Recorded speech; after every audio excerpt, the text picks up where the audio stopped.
क्रांति की शुरुआत जो है वो दूसरों से उम्मीद रखकर नहीं होती है। क्रांति की शुरुआत होती है खुद क्रांति बनने से।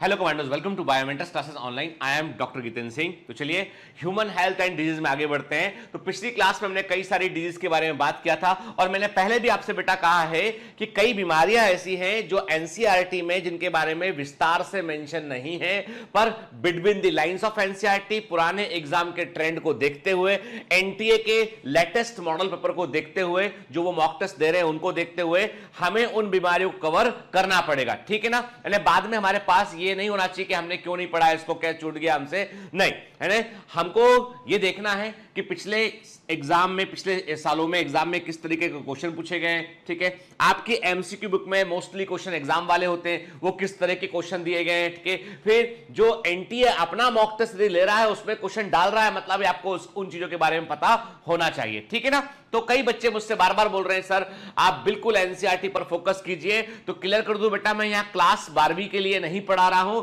आई am not teaching you for class 12th and 11th, I am teaching you for bigger examination NEET, that is a competition. वहां एक प्रतिस्पर्धा है और प्रतिस्पर्धा में आपको जो एक्स्ट्रा एज लेने के लिए थोड़ा सा एक्स्ट्रा पढ़ना पड़ता है। ठीक है ना? तो सब्र से मेरा साथ दीजिए टारगेट को हिट करने के लिए। चलिए, तो अब हम बात करते हैं, आगे बढ़ते हैं बेटा। सबसे पहले आपको बताना है कि नेम ऑफ द डिजीज के, यानी ये जो पिक्चर फोटोग्राफ में दिखाया गया है, ये बीमारी कौन सी है, क्या नाम है इस डिजीज का, और इसमें कौन सा ग्लैंड फूल जाता है के, नेम ऑफ ग्लैंड के। आपको इस चित्र में दी गई बीमारी, यानी जो फोटोग्राफ इसमें दी गई बीमारी को पहचानना है और ये बतलाना है डॉक्टर्स, ये बतलाना है आपको कि कौन सी ग्लैंड फूल जाती है इसमें। ठीक है ना? अरे फ्यूचर के डॉक्टर भी, ठीक है, आने वाले समय के बनने वाले डॉक्टर्स बताएंगे। ठीक है, तो कमांडोज बताइए बीमारी कौन सी है और कौन सा ग्लैंड फूल जाता है इसमें। के फिर नेक्स्ट क्वेश्चन ये है कि विच इज द डिजीज, इस फोटोग्राफ में दिखाया गया बीमारी कौन सा है ये। ठीक है, अरे नाम लिख दिया मैंने तो इस काट के, चलो बीमारी का नाम लिख दिया। चलो, मतलब मैं क्वेश्चन पूछ रहा था आपसे और आंसर जो है मेरे हाथ में लिख दिया पे। चलो ये मान लिया हमने कहा ये पोलियो, हमने कहा ये पोलियो डिजीज के, तो आपको बताना है कॉजेटिव एजेंट के, इसका कॉजेटिव एजेंट क्या होता है। ठीक है, उसका जेनेटिक मटेरियल क्या होता है, उसका आनुवांशिक पदार्थ क्या होता है, और उसके वैक्सीन को किसने डेवलप किया था। ठीक है ना? क्लियर? पोलियो के बारे में बताना आपको कि पोलियो का कॉजेटिव एजेंट क्या है।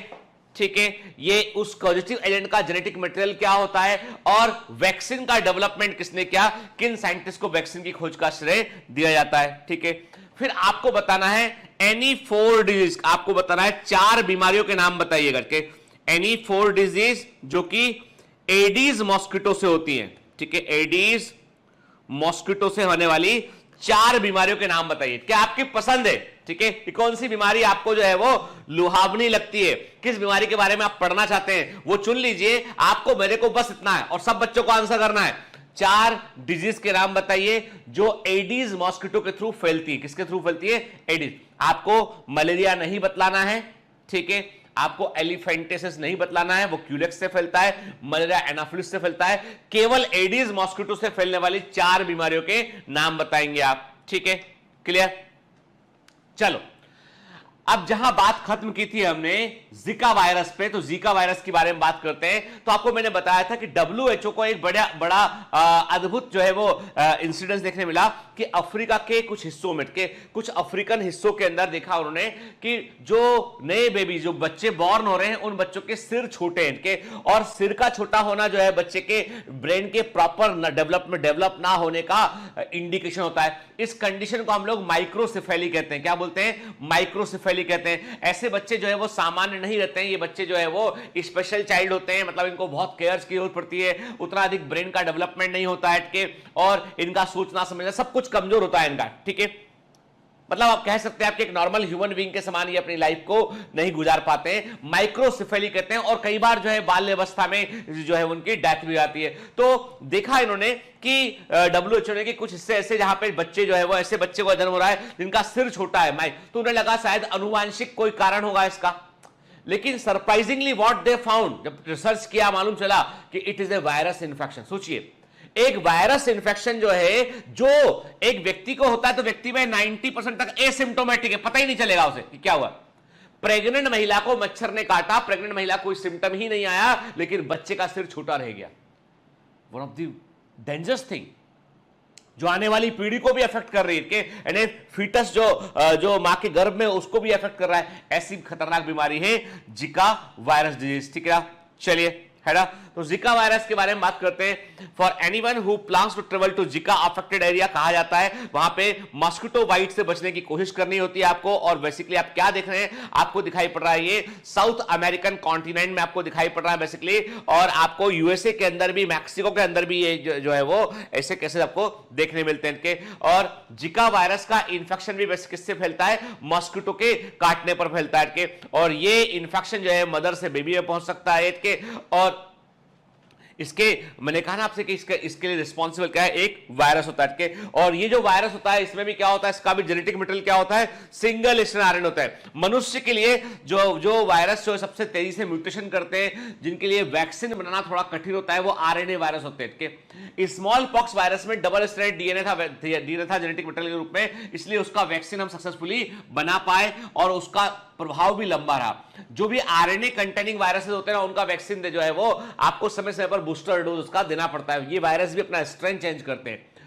फ्लू का वैक्सीन इतना आसान क्यों नहीं है, कारण यह है कि फ्लू जो हम कहते हैं ना, फ्लू का वैक्सीन इसलिए आसान नहीं होता है क्योंकि फ्लू का वायरस हर साल अपने आप को म्यूटेट कर लेता है, हर साल उसमें म्यूटेशन हमको देखने मिलते हैं। तो यहां पे भी क्या दिखा है, अने इसका भी जेनेटिक मटेरियल क्या होता है, जिका वायरस का सिंगल स्ट्रैंड आरएनए होता है इसका। ठीक है, क्लियर। अब जिका के साथ सबसे बड़ी प्रॉब्लम क्या है, ये एडल्ट में जो है नॉर्मल व्यक्ति में ये असर करेगा ये, तो इसके जो कॉम्प्लिकेशन है उसमें कई बार कार्डियोवैस्कुलर एब्नॉर्मलिटी हो सकती है, मांसपेशियों में दर्द रहता है, जोड़ों में दर्द हो सकता है इसमें के, छोटे छोटे बॉडी पर रैश आ सकते हैं इसमें के, कई बार नर्वस सिस्टम जो है वो सीवियरली अफेक्ट कर सकता है और व्यक्ति का नर्वस सिस्टम फेल कर सकता है के, उसे हम बोलते हैं गुलियन बारे सिंड्रोम कहते हैं। तो गुलियन बारे सिंड्रोम, जीवी सिंड्रोम भी इसमें देखने मिलता है। लेकिन ऐसे लक्षण जो है वो 10% से भी कम एडल्ट में देखने मिलते हैं। और मोस्ट कॉमनली सबसे कॉमन लक्षण ये है कि यदि मदर प्रेग्नेंट महिला को होगा ये, तो ये फीटस को जरूर अफेक्ट करेगा के। और फीटस के अंदर क्या करता है, ये ऑप्टिक न्यूरोपैथी करता है, कॉन्जेनिटल ग्लूकोमा करता है के, यानी जो ऑप्टिक नर्व है वो उसमें वो डैमेज होने लगेगी, वो के सिर छोटा रह जाएगा, माइक्रोसेफेली होगा इसमें, और बच्चे को जन्म के साथ ही ग्लूकोमा होगा, आई का प्रेशर बढ़ा हुआ रहेगा उसमें, और इससे चलते कई बार उसका विजन भी जा सकता है। ठीक है,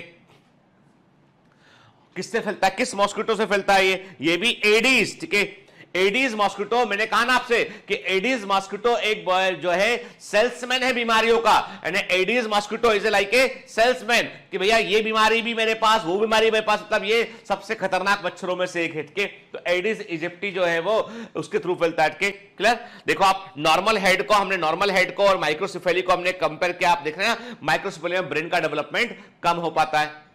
ठीक है, देखिए ना, ये देख रहे हैं हम एक बच्चा जो कि माइक्रोसेफेली से अफेक्टेड है, उस बच्चे को हम देख रहे हैं। ठीक है, अब बच्चे की कोई गलती नहीं है, देखिए कितना अनफॉर्चुनेट है कि इस छोटे से बच्चे की कोई गलती नहीं है। एक वायरस का इंफेक्शन जो है बच्चे के सिर का ब्रेन के डेवलपमेंट को रोक दिया है वो। ठीक है, तो Zika virus is a mosquito borne flavivirus disease.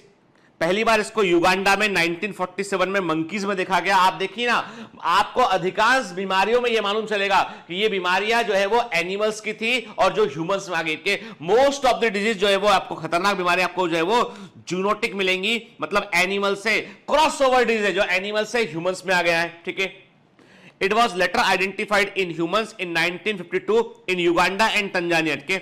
1947 में इसको देखा गया था मंकीज के अंदर युगांडा में, और 1952 में ये सेम बीमारी जो है वो ह्यूमंस में आ गया, युगांडा और तंजानिया में शुरुआती केस मिलेट के। बाद में जिका वायरस का आउटब्रेक हुआ कहां पे, अफ्रीका में, अमेरिका में, एशिया में, पैसिफिक में, मतलब दुनिया भर में बीमारी ये फैल गई।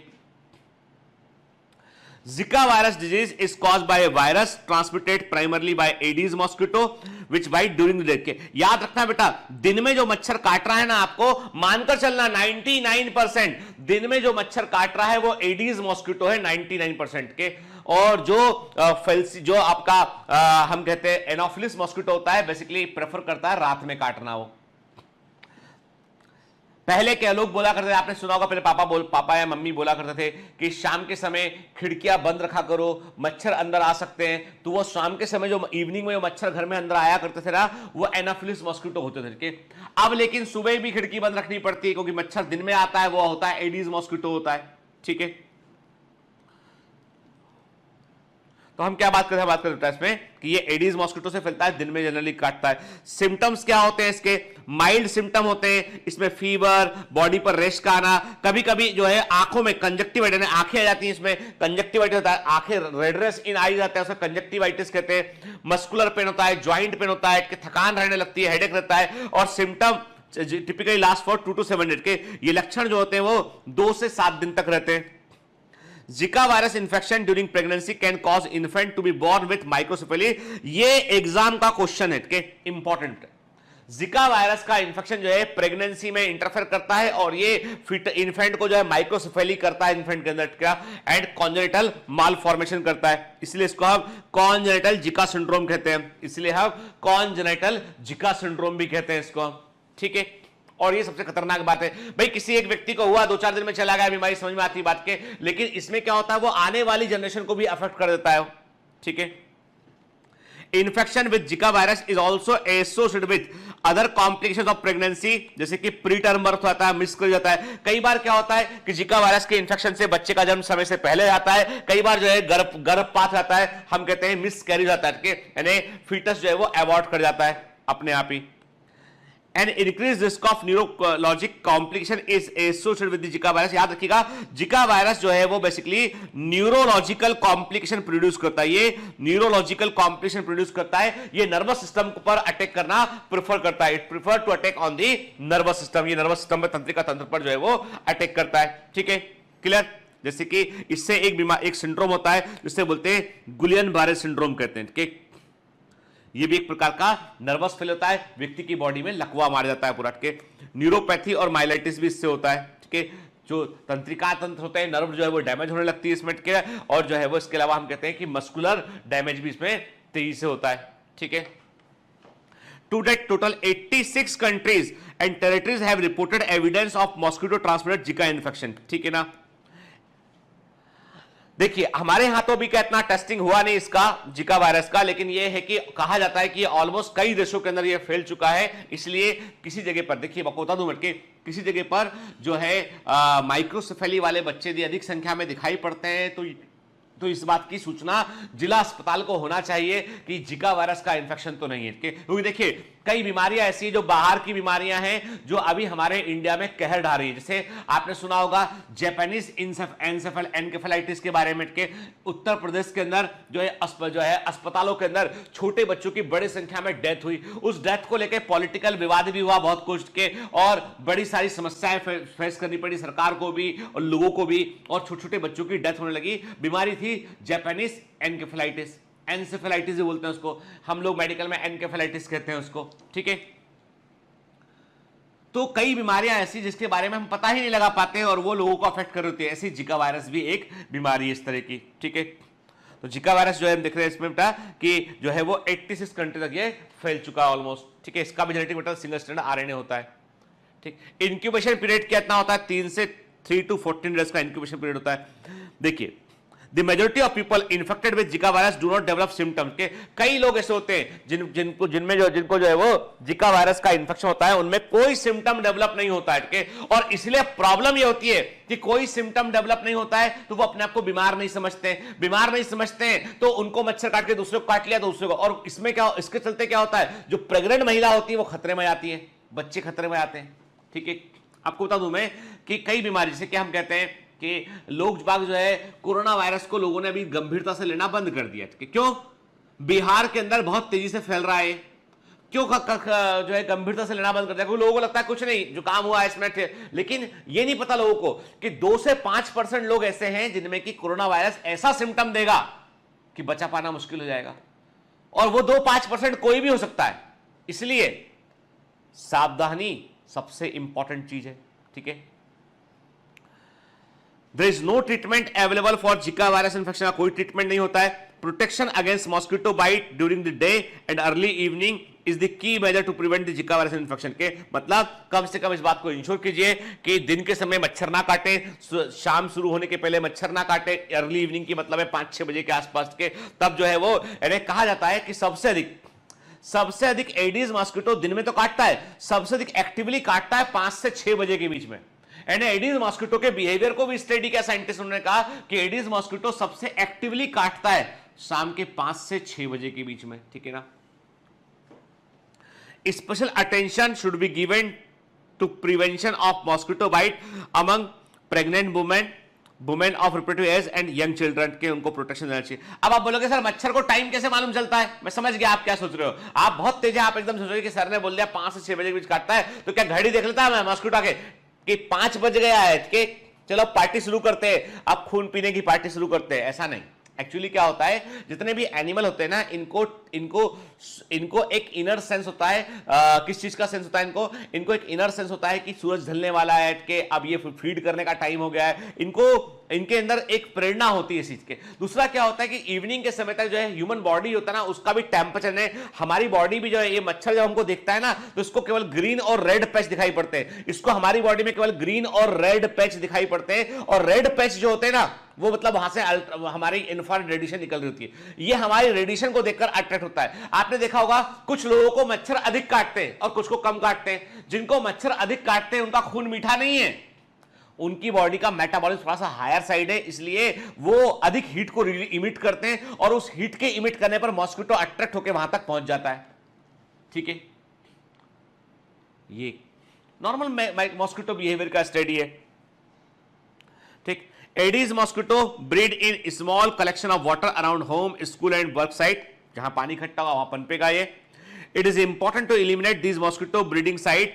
अब इसका मतलब मैंने कहा ना आपसे कि सबसे पहला प्रबंध तो ये करना है कि मच्छर पनपे ना, वहां जहां पे पानी स्टोर है उसको हटाइए, चाहे वो फ्लावर पॉट हो, चाहे जो है वो कहीं पर कोई टायर रखा हो, तो आपके घर के आसपास इस बात का पूरा इंस्पेक्शन कीजिए ना। जब बारिश का मौसम खत्म होता है, ट्रांजिशन सीजन का होता है, मच्छर अधिक होते हैं इस समय, उस समय आपको इस बात का इंस्पेक्शन पूरे घर में करना चाहिए। कहीं घर में कोई डब्बा ऐसा तो नहीं रखा इसमें मच्छर पनप रहे हो, कहीं किसी गमले में एक्स्ट्रा पानी तो नहीं पड़ा हुआ बहुत दिनों का, तो पानी को जो है वहां से हटा दीजिए, फेंक दीजिए उसको, कि सबकी सुरक्षा के लिए जरूरी है। कि मुंबई के अंदर मुंबई महानगर पालिका जो है वो घरों में सर्वे करती है, चेक करते हैं घर में आके जब डेंगू के समय में, कि यदि पानी भरा मिल गया आपके घर में, कोई ऐसा मच्छर का लार्वा मिल गया, आप समझ लीजिए 10-15 हजार रुपए का फाइन लगा देंगे वो, सुनेंगे भी नहीं, वो झट से फाइन लगा देंगे। यहां पर मुंबई के अंदर जो महानगर पालिका है, बृहन मुंबई नगर पालिका कहते हैं, they are very very powerful and they control entire city. एक पूरा आइलैंड सिटी है, इतना बड़ा मुंबई है, इतना पॉपुलेशन यहां पर है, इसको कंट्रोल करने के लिए ऐसे स्ट्रॉन्ग अथॉरिटीज का होना जरूरी भी है। नहीं तो क्या होगा, कहीं आग लगने की घटना आती बड़ी सी के, तो वो सब चीजों से बचाने के लिए प्रॉपर इन्वेस्ट जो है चीजों को, रूल्स रेगुलेशन को फॉलो करवाना, वो भी जरूरी चीज होती है, ठीक है। तो इन मच्छरों को हमें हटाना चाहिए। अभी तक जो है कोई भी वैक्सीन जो है, और आपको बता दूं मैं WHO के जो है गाइडेंस में कई सारे अलग अलग जगह पर जिका वायरस के वैक्सीन पे काम चल रहा है, लेकिन अभी तक कोई वैक्सीन इसका हमें नहीं मिल पाया है, ठीक है। Now come to the one of the very dangerous virus जो हमारे इंडिया में भी फैला, और ये 2019 के शुरुआती समय की बात है कि जब नीट होने वाला था ना, 2019 का जब नीट होने वाला था ना, उस समय मई का। अब देखिए पता नहीं नीट का क्या संबंध आ गया ये वायरस के साथ में। निफा वायरस फैला था जनवरी फरवरी जो 2019 के आसपास के, तो मार्च अप्रैल में कई सारे केसेस होने लगे थे, सडनली एकदम पैनिक हो गया था, और तब हमने बताया था कि वही निफा वायरस पे क्वेश्चन आ सकता है, पर नीट में क्वेश्चन पेपर बन चुका होता है नीट का, तो नीट में क्वेश्चन नहीं आया, पर एम्स में क्वेश्चन पूछा गया। परंतु 2019 में एम्स की पाली में जो है निफा वायरस के ऊपर क्वेश्चन पूछा गया। तो निफा वायरस क्या था, चलिए देखते हैं, है ना, one of the important portion, ठीक है।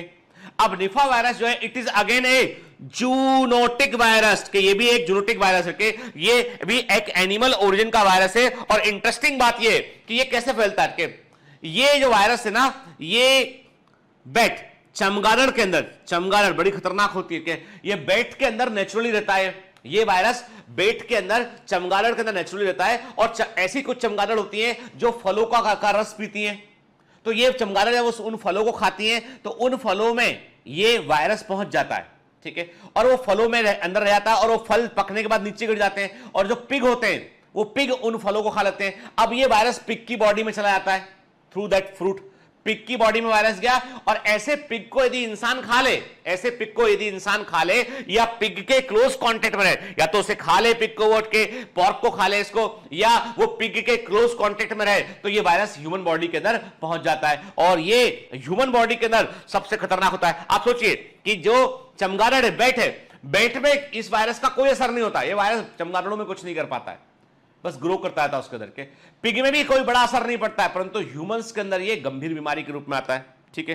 देखिए, है ना, हम फोटोग्राफ से समझ सकते हैं। आप देखिए एक पेड़ है, पेड़ पर फल लगे हुए हैं और पेड़ पर आपको कई सारे चमगादड़ बैट्स भी दिखाई पड़ रहे हैं, ठीक है। और वो बैट जो होते हैं उन फलों को खाते हैं, ठीक है, और वो फल पिग खा लेते हैं। और पिग यदि जो है ह्यूमन के कांटेक्ट में आते हैं पॉर्क के थ्रू या उसके कांटेक्ट में, जो जनरली पहले बीमारी कहां फैली, जो पॉर्क के पिग के जो फॉर्म थे ना, जहां पे पिग पालते थे किसान, उन लोगों की में बीमारी ये फैली, ठीक है। देखिए आप, है ना, आप फोटोग्राफ को देख के समझ सकते हैं। तो थ्रू क्या लिखा है इसमें, देखिए नेचुरल होस्ट क्या होता है, फ्रूट बैट होता है, कि ट्रांसमिशन टू निफा वायरस टू ह्यूमन में occur after direct contact with the infected bat और पिग। क्या तो चमगादड़ के कांटेक्ट में आप आ जाइए या पिग के जाइए तो फैल जाएगा, के। तो क्या होता है बेटा, ऐसे फल जो चमगादड़ ने खाए होते हैं, उन फलों को यदि ह्यूमंस भी खाएंगे, पिग भी खाएगा, तो ये वायरस उनके अंदर पहुंच सकता है, ठीक है ना, क्लियर। और एक बार ह्यूमन टू में हो गया, मनुष्य में हो गया, तो फिर ह्यूमन टू ह्यूमन इन्फेक्शन इसका वेरी फास्ट, काफी तेजी से फैलता है, ठीक है। देखिए ना, टाइम्स ऑफ इंडिया का ही हम आपको जो है फोटोग्राफ दिखा रहे हैं। टाइम्स ऑफ इंडिया में जो न्यूज छपी थी, natural host fruit bat had के by consuming fruit eaten by the infected bats and birds, के ये इंसान के अंदर फैल सकता है, पिग के थ्रू फैल सकता है, हेड के, क्लियर। तो सोर्सेज आर मैनी, मतलब कुल मिलाकर बात ये कि ये और एक बार इंसान में आया तो फिर इंसान में ये ड्रॉपलेट इन्फेक्शन, आदमी से ये कैसे फैलता है, फिर छींकने खांसने से फैलता है। और जो भी ड्रॉपलेट से फैलता है वो तेजी से फैलता है, ठीक है। और इसमें पता है इसमें क्या होता है, इसमें इतना गंभीर है ये वायरस कि इसमें जो पेशेंट जो है वो गंभीर बीमार पड़ जाता है तो वो कोमा में चला जाता है। यहाँ इसमें क्या होता है, पेशेंट चला जाता है कोमा के अंदर के। Hello, everyone. My name is Newton. I hope you are enjoying. Sorry to disturb you in between lecture, but it's important to inform you. You should download Biomentors app from Google Play Store. We need your support, so please take subscription to become an official commando of Biomentors. Bye bye. Continue your lecture. Coma समझते हैं आप, यानी उसका host, patient का जो है वो host चला जाता है और वो जो है वो एक डीप स्लीप में चला जाता है और फिर वहां से उठने वाला, कोमा के अंदर ही उसकी डेथ हो जाती है, ठीक है। देखिए, what is Nipah virus? It is the virus transmitted from animals to human. याद है, क्रॉसओवर वायरस, जूनोटिक वायरस के, causing severe illness and sometime death, ठीक है। टाइम्स ऑफ इंडिया के देखने में टाइम के, है ना, अखबार में छपा जो। इट में manifest as an acute respiratory syndrome and fatal inflammation of brain के। तो ये एक्यूट रेस्पिरेटरी सिंड्रोम भी करता है और ब्रेन के अंदर भी इन्फ्लेमेशन करता है जो जानलेवा हो सकता है के। Fruit bat are the natural host of the virus, जो फल खाने वाली जो चमगादड़ें होती है वो इसका नेचुरल होस्ट होती है, ठीक है। Virus could cause disease in pigs and domestic animal में डिजीज कर सकता है, पर ये लेस डेंजरस बीमारियां होती हैं इसके। फिर इसके बाद जो भी लोग जो है वो इसके इन डोमेस्टिक एनिमल के कांटेक्ट में आएंगे या ऐसे फलों के कांटेक्ट में आएंगे जो चमगादड़ों ने खाया है, जो अफेक्टेड चमगादड़ थे, उनसे ह्यूमंस के अंदर ये पहुंच सकता है। अभी तक इसका कोई भी वैक्सीन हमको नहीं मिला है। पहली बार निफा वायरस का इन्फेक्शन जो है, पहली बार निफा वायरस का जो आउटब्रेक है वो हमको देखने मिला था मलेशिया में। मलेशिया में 1998 में, मलेशिया में 1998 में पहली बार जो है हमको इसका आउटब्रेक देखने मिला। आउटब्रेक का मतलब होता है एक जगह पर तेजी से बीमारी का फैलना।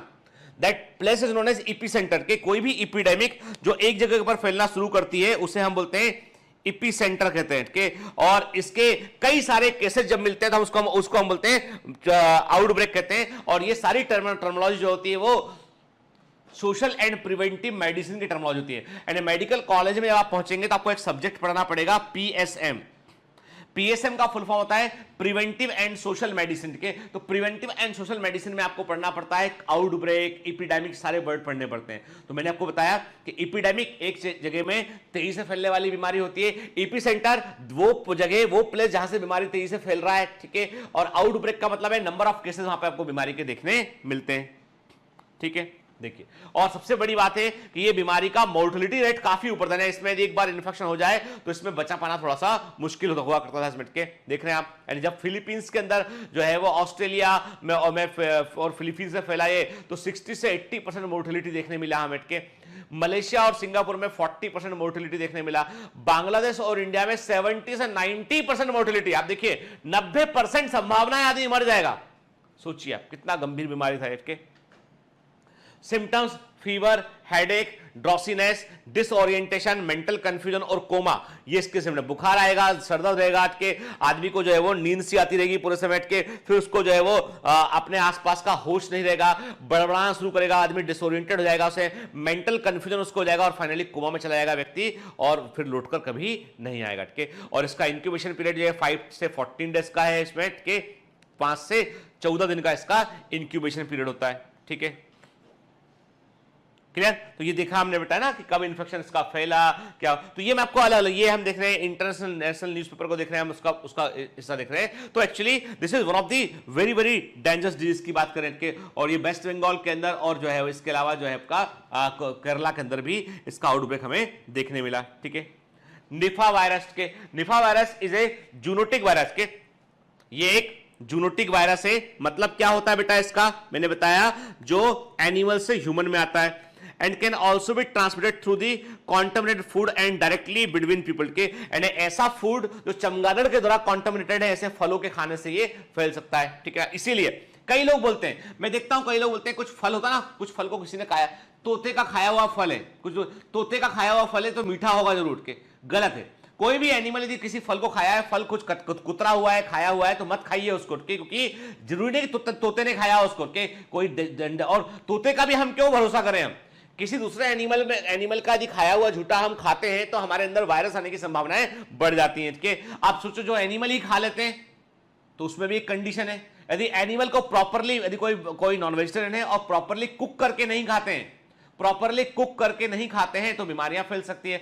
जो आदि मानव था, जो एंशिएंट, जो हमारा प्रिमिटिव मैन था, वो क्या करता था बेटा, वो यदि नॉनवेज खाएगा तो क्या करता था, वो उसके लिए जो है वो मीट को गर्म आग में भूनने के भुना हुआ खाता था। आग का तापमान इतना अधिक होता है कोई वायरस, कोई बैक्टीरिया सर्वाइव ही नहीं कर सकता उसके अंदर, ठीक है।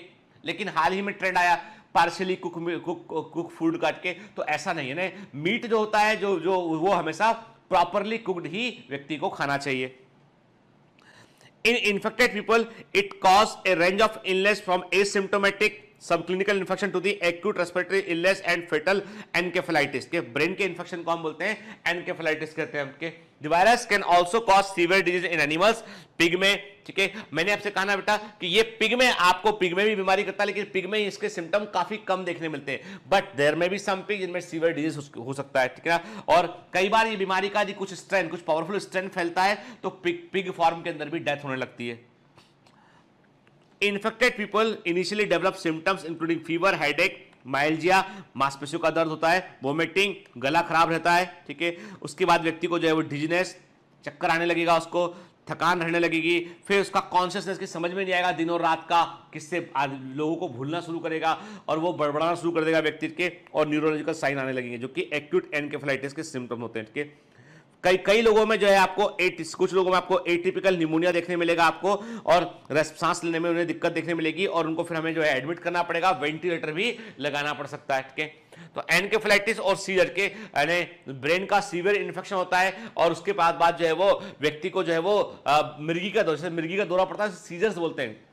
देखा, मिर्गी का दौरा पड़ना बोलते हैं कि यानी ब्रेन की पूरी इलेक्ट्रिकल एक्टिविटी गड़बड़ा जाती है, तो वो सीजर्स भी यहाँ पर हमको देखने मिलेंगे, और फाइनली ये सब कुछ कोमा में कन्वर्ट होगा और व्यक्ति की जो है वो डेथ हो जाएगी उसके बाद, ठीक है। फर्टिलिटी रेट कितना है, 40 से 75% है, ठीक है।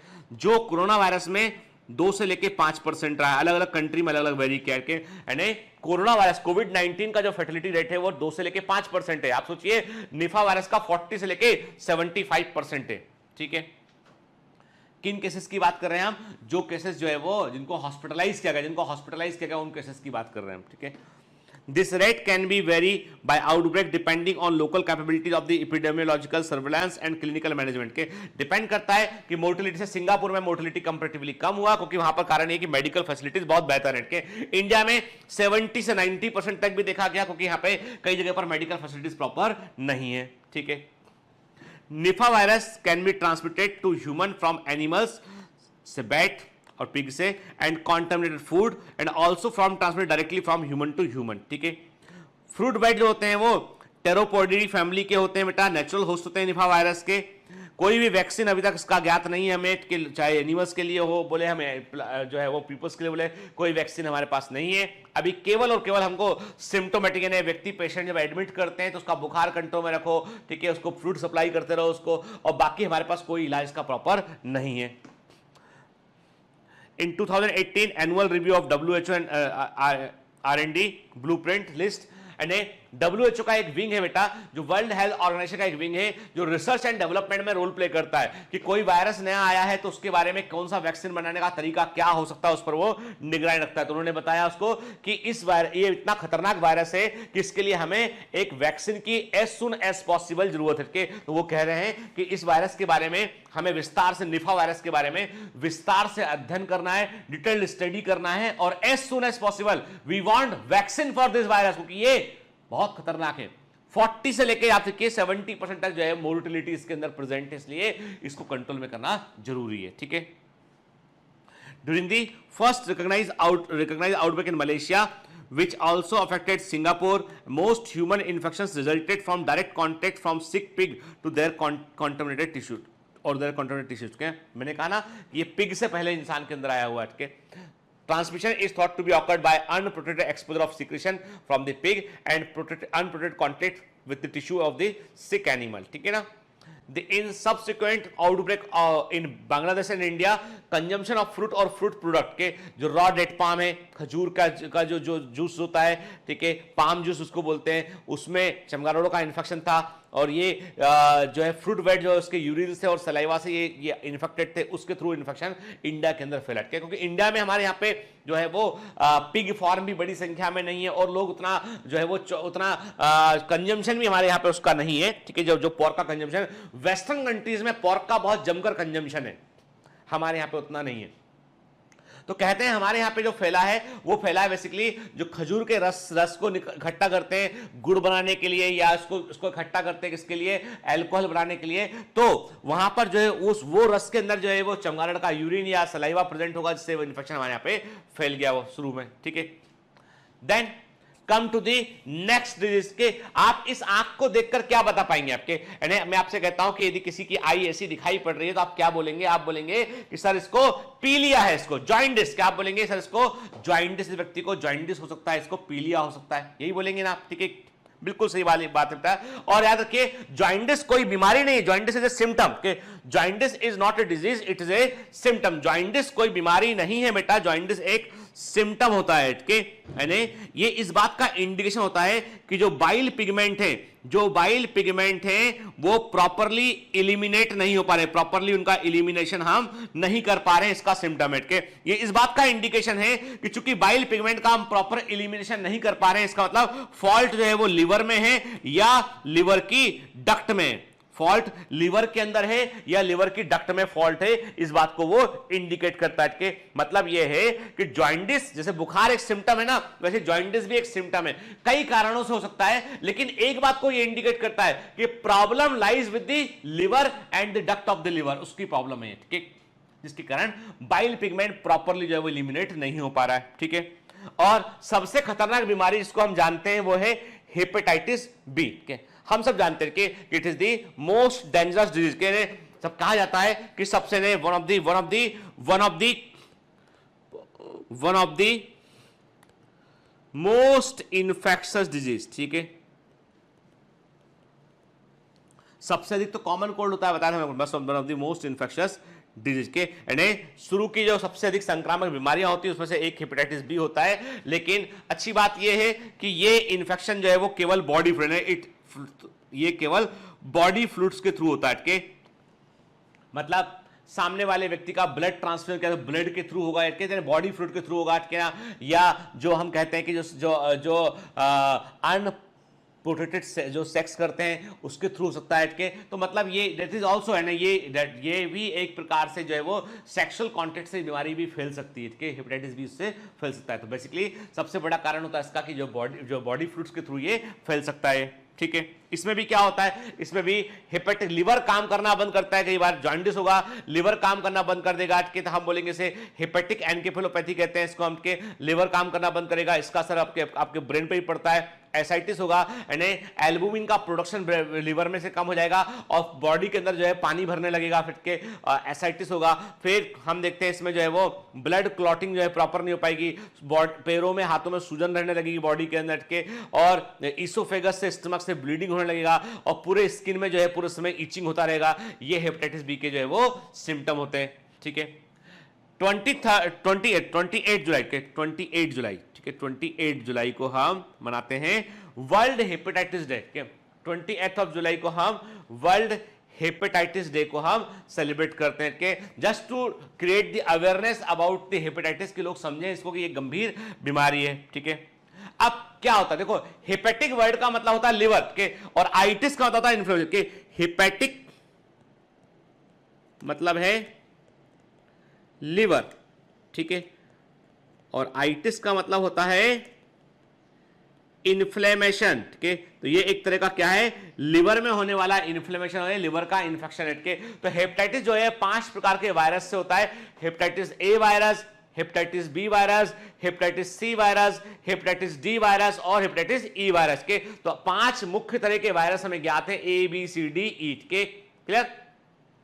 ये 5। And what vaccine are available for which type of hepatitis. तो देखिए हम बात करते हैं यहाँ पे बेटा कि कौन से, तो हम वैक्सीन की बात चली, वैक्सीन पे हम दोबारा बाद में आएंगे। अभी इतना समझ गए इस बात को हम कि हेपेटाइटिस जो होता है ये एक वायरल डिजीज होती है कि यदि हम वर्ल्ड वाइड केस देखें तो हेपेटाइटिस बी और सी, केवल हेपेटाइटिस बी और सी के हमें 400 मिलियन केसेज के 400 मिलियन केसेज हमें हेपेटाइटिस बी और सी के हमें देखने मिलेंगे। किसके, कितने बेटा, 4 मिलियन केसेस हमको, 400 इट इज, मैं गलत बोल दिया, 400 मिलियन केसेस हमको जो है वो हेपेटाइटिस बी और सी के हमें देखने मिलेंगे। के ग्लोबल डेथ की बात करें, सोचिए आपका आंकड़ा देखिएगा,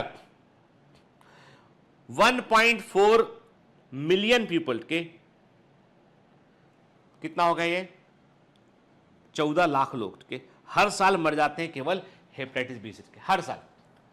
आप बताइए, कंपेयर कीजिए इस फिगर को, आप इस फिगर को कंपेयर कीजिए आप कोरोना वायरस के, आप पाएंगे कि कोरोना वायरस जो है इसके सामने कुछ भी नहीं है। इसके कोरोना वायरस से भी 1 मिलियन से के आसपास लोगों की डेथ हुई है लगभग के, लेकिन मैं वही कह रहा हूं कि जितने यानी कोरोना वायरस दुनिया के, ऐसा कहा जाता है कि हर जो है वो तकरीबन ऐसा एक आंकड़ा है, कितना सही है मैं नहीं कह सकता इस बारे में, पर कहा जाता है कि हर 3 में से एक आदमी को हो चुका है, हर 3 में से एक आदमी को हो चुका है के, 33% 40% लोग जो है उन्हें कोरोना वायरस हो चुका है के। लेकिन हेपेटाइटिस बी यदि इतनी बड़ी आबादी को हो जाए तो ये बड़ा खतरनाक बीमारी है के। तो आप देखें इसमें कि 1.4 मिलियन लोगों की डेथ हर साल हेपेटाइटिस के कारण होती है के। 90% of hepatitis C patient can be healed within the 3 to 6 month के। हेपेटाइटिस सी की बात कर रहे हैं हम के। और याद रखिएगा बेटा कि हेपेटाइटिस ए और ई होते हैं, very very important. Hepatitis A और ई जो होते हैं वो फूड से और वाटर से फैलता है। हेपेटाइटिस ए और ई फूड से और वाटर से फैलता है, जबकि बी, सी और डी जो होता है वो बॉडी फ्लूइड, ब्लड और स्पर्म और बॉडी फ्लूइड के थ्रू ये फैलता है। ठीक है, क्लियर। तो हमने कहा कि hepatitis is a viral disease, A B C D E होते हैं। किस मैंने क्या कहा आपसे कि ए और ई जो है फूड और वाटर के थ्रू फैलते हैं, बाकी ये बॉडी फ्लूइड के थ्रू फैलते हैं। ठीक है, देख लेते हैं। देखिए ना, हमने एक टेबल तैयार किया यहाँ पे, आपको टेबल दिया बताया हमने कि आप देख रहे हैं वायरस का टाइप भी देख रहे हैं आप देख रहे हैं हेपेटाइटिस ए वायरस को देख रहे हैं आप यहाँ पे के। ठीक, ये भी कोरोना वायरस की कैटेगरी में आता है। इसका जीनोम सिंगल आरएनए होता है। ये हमारी आंतों के थ्रू, हमारी इंटेस्टाइन के थ्रू, मतलब फूड और वाटर के थ्रू अंदर आता है। इंक्यूबेशन पीरियड इसका कितना होता है? 15 से 45 डेज होता है इसका। ये क्रोनिक लंबे समय तक हेपेटाइटिस नहीं करता है, ये छोटे समय के लिए करता है और इसका कोई क्योर नहीं है। ट्रीटमेंट जो होता है सिम्टोमेटिक सपोर्टिव ट्रीटमेंट इसका होता है और ये लंबे समय में कोई साइड इफेक्ट नहीं छोड़ता है, मतलब कि लिवर कैंसर या इस तरह की संभावना इससे नहीं होती है। हेपेटाइटिस बी वायरस जो होता है वो जो है वो हेपेडना वायरस कैटेगरी में आता है और इसमें डबल स्ट्रैंड डीएनए होता है पेरेंटल, और ये जो क्या होता है, ये पेरेंटल ट्रांसमिशन होता है, मतलब ब्लड के थ्रू उसका ट्रांसमिशन होता है। 45 से 160 डेज का जो है वो इंक्यूबेशन पीरियड होता है और इससे लंबे समय के लिए क्रोनिक हेपेटाइटिस हो सकता है। 10% चांस है कि जीवन में कभी दोबारा ठीक ही ना हो और हमेशा लिवर को ये खराब ही रखे। कोई क्योर नहीं है इसका ट्रीटमेंट भी सिम्टोमेटिक करना पड़ता है। हेपेटाइटिस सी जो वायरस होता है वो फ्लेवी वायरस की कैटेगरी में आता है। सिंगल स्ट्रैंड आरएनए होता है। ये भी जो है वो ब्लड के थ्रू, बॉडी फ्लूइड के थ्रू, सीमेन के थ्रू फैलता है। इसका इंक्यूबेशन पीरियड 15 से लेके 150 डेज होता है और ये भी क्रोनिक, यानी हेपेटाइटिस सी जो है वो भी क्रोनिक इन्फेक्शन करता है। 50% संभावना है कि ये वायरस कभी बॉडी से बाहर निकले ही ना, बॉडी के अंदर ही प्रेजेंट है और लंबे समय तक लिवर को ये खराब रख सकता है। ठीक है, कोई क्योर नहीं है इसका भी। हेपेटाइटिस डी वायरस जो होता है डेल्टा वायरस कैटेगरी में आता है। सिंगल स्ट्रैंड आरएनए में होता है। ये भी बॉडी फ्लूइड और जो है ब्लड के थ्रू फैलता है। इंक्यूबेशन पीरियड 30 से 60 डेज का होता है और इसमें भी जो है क्रोनिक हेपेटाइटिस की संभावना होती है। पर हमें क्रोनिक जो है वो, और सबसे बड़ी बात है कि हेपेटाइटिस डी कई बार क्या होता है, बी के साथ में एक प्रकार से अपॉर्चुनिटिक इन्फेक्शन के रूप में आता है, मतलब किसी को बी हुआ तो उसको डी भी हो जाएगा। ठीक है, तो ये सुपर इन्फेक्शन के रूप में देखने मिलता है। इसका भी कोई क्योर नहीं होता है। ठीक है, हालांकि अल्फा इंटरफेरॉन इसके खिलाफ ट्राई किए गए हैं लेकिन वो उतना सक्सेसफुल नहीं रहा है। उठ के हेपेटाइटिस ई वायरस की बात करते हैं। ये हैप्पी वायरस कैटेगरी ग्रुप में आता है। सिंगल स्ट्रैंड आरएनए में होता है। ये भी एंट्रिक जो है वो खाने के फूड के थ्रू और वाटर के थ्रू फैलता है। 15 से 60 डे का इंक्यूबेशन पीरियड होता है। ये क्रोनिक हेपेटाइटिस में कन्वर्ट नहीं होता है। ठीक है, तो ये आप समझ गए इस बात को कि खतरनाक क्या है। खतरनाक जो है वो ये है हेपेटाइटिस बी और सी, दी वेरी वेरी डेंजरस, क्योंकि ये क्रोनिक इन्फेक्शन करते हैं, लंबे समय तक लिवर को ये अफेक्ट करते हैं। They are the most dangerous. ठीक है ना, क्लियर, और किसी का कोई ट्रीटमेंट नहीं है इनमें से। ठीक, देख रहे हैं हम कि लिवर को ये हेपेटाइटिस का वायरस जो है वो इन्फेक्ट करता है और सीवियर रूप से उसको जो है वो अफेक्ट करता है। ठीक है, तो पहले बात करते हैं कि व्हाट इज हेपेटाइटिस ए की बात करें तो मैंने क्या कहा आपसे कि hepatitis A is the highly contagious and तेजी से फैलने वाली बीमारी होती है। एक व्यक्ति से दूसरे व्यक्ति को लग सकती है और इसको हम प्रिवेंट करने के लिए हमारे पास एक वैक्सीन भी अवेलेबल है, जिसके चलते हेपेटाइटिस ए को वैक्सीन के थ्रू कंट्रोल भी कर सकते हैं हम। इसके एपिडेमिक को हम रोक भी सकते हैं हमके, और ये वैक्सीन जो है वो कुछ सप्ताह से लेकर कुछ महीनों तक काम करती है। ठीक है, सिम्टम्स की और जो है सिम्टम्स की बात करें तो जॉइंटिस होगा, नोजिया होगा, इसमें के एब्डोमिनल पेन हमको देखने मिलेगा। नोजिया मतलब होता है फीलिंग ऑफ वॉमिटिंग। ठीक है ना, कैसे फैलता है? डायरेक्ट कांटेक्ट से फूड और जो है वो सीवेज के कॉन्टामिनेटेड वाटर, जो सीवेज कॉन्टामिनेटेड वाटर हो उसके थ्रू और फूड के थ्रू ये फैलता है। ठीक है, जबकि दूसरी तरफ देखें हम तो hepatitis B is a serious and deadly disease, एक गंभीर और खतरनाक जानलेवा बीमारी है हेपेटाइटिस बी। ठीक है, क्लियर, और ऐसा कहा जाता है कि ये लगभग 40% लोगों में क्रोनिक इन्फेक्शन करता है, जिससे लिवर में सिरोसिस होता है। लिवर में जो है वो लिवर में सिरोसिस होने लगेगा, लिवर फेलियर हो सकता है इससे, और इवन लिवर कैंसर भी इससे हो सकता है। ठीक है, और ये एचआईवी की तुलना में, यदि हम एड्स की बात करें तो एड्स की तुलना में एचआईवी की तुलना में it is 50 to 100 time more infection के, यानी 50 से लेकर 100 गुना अधिक संक्रामक होता है हेपेटाइटिस बी। ठीक है, it is 50 to 100 time more infection than HIV। ठीक है, हेपेटाइटिस बी का टेस्ट क्या होता है? HBsAg के hepatitis B surface antigen, it is the test. Pathological test जो हम पेशेंट का कराते हैं वो है, ये पूछा जाता है एग्जाम में कि HBsAg hepatitis B surface antigen, ये वो टेस्ट है बेटा जो हेपेटाइटिस बी के लिए इसका इस्तेमाल किया जाता है। ठीक है ना, क्लियर।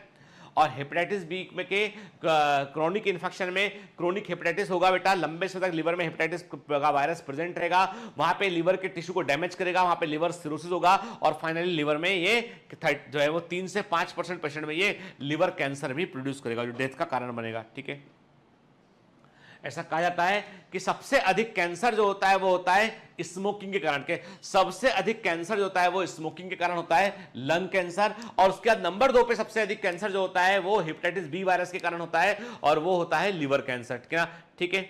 और ये second liver cancer caused by chronic hepatitis B is the second leading cause of cancer death in Asian man in the US के। यूएस के अंदर जो एशियन मैन है उनके डेथ का दूसरा सबसे बड़ा कारण जो है वो हेपेटाइटिस बी जो है वो उसका क्रोनिक इन्फेक्शन है। क्या ठीक है? इसमें लिवर कैंसर के इस वायरस का इन्फेक्शन होने पर लिवर कैंसर की संभावनाएं जो है वो 9 टाइम्स तक बढ़ जाती है। ठीक है? 9 गुना बढ़ जाती है।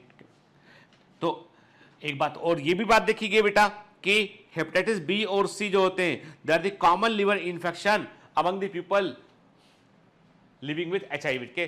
जिन लोगों को एचआईवी इन्फेक्शन होता है उनको जो है वो उनमें आपको उनमें कॉमनली आपको जो हेपेटाइटिस देखने मिलेगा वो बी और सी होगा। ठीक है? क्योंकि उनका इम्यूनिटी भी डाउन होता है, और चूंकि उनको जो एचआईवी हुआ है वो क्यों हुआ? एचआईवी इसलिए हुआ ताकि वो उन्होंने प्रोटेक्टेड उनका जो सेक्सुअल कांटेक्ट थे उनके उस कारण हुआ है, या ड्रग का एब्यूज था, तो उसमें संभावनाएं होती है कि वो हेपेटाइटिस का इन्फेक्शन भी ले चुके होंगे। ठीक है?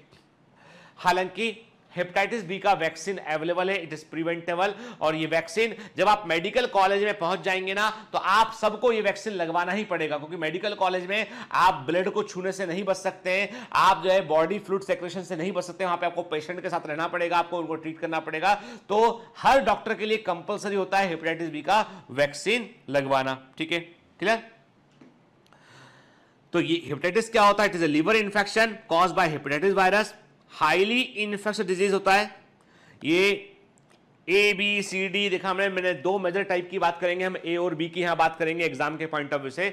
और किससे होता है? हेपेटाइटिस ए वायरस से होता है, और ये फूड वाटर क्लॉथ के फीसेस के थ्रू फैलता है, और ये वायरस लिवर की सेल को डैमेज नहीं करता। ठीक है? मतलब क्रोनिक, हम बोलेंगे क्रोनिक डैमेज, यहां क्लिक कर लेते हैं, क्रोनिक डैमेज, लंबे समय तक लिवर की सेल को डैमेज नहीं करता है। जबकि हेपेटाइटिस बी वायरस जो होता है ये ब्लड फ्लूइड के थ्रू जो है प्लाज्मा और जो है मेडिकल इंस्ट्रूमेंट के थ्रू या सलाइवा बॉडी फ्लूइड के थ्रू फैलता है ये, और ये लिवर की सेल में स्वेलिंग करता है और उनको सीवियरली ये अफेक्ट करता है। ठीक है? Clear?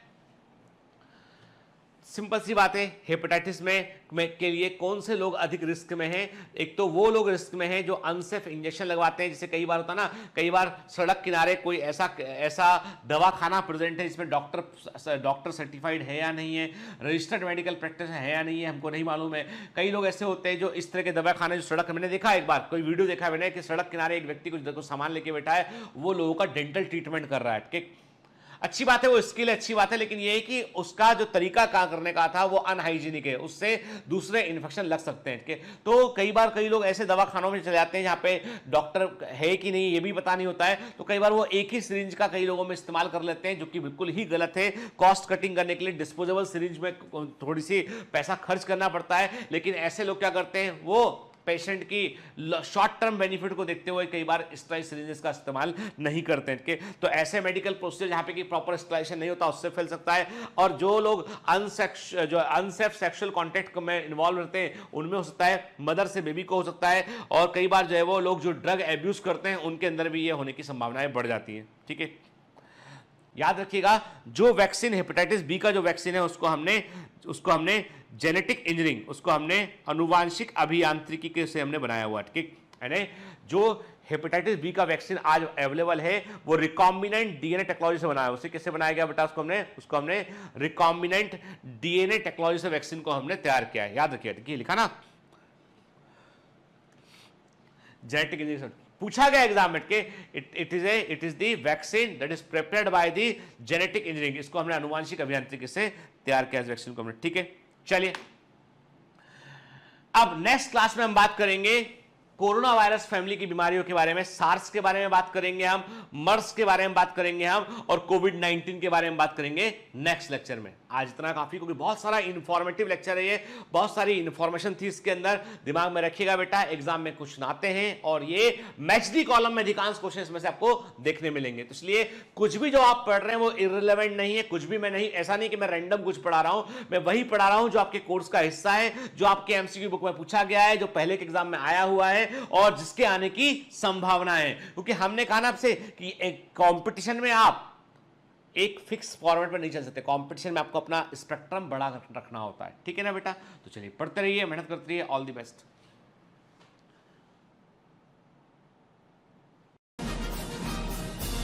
Hi. To become an official commando of Biomentors, join us at www.biomentors.online. Here you can solve daily practice papers, an online test. You can download performance enhancement sheets. You can track your progress. You can interact with other fellow commandos. Join us and prepare yourself. It's a commando training for your success. Download Biomentors online app from Google Play Store.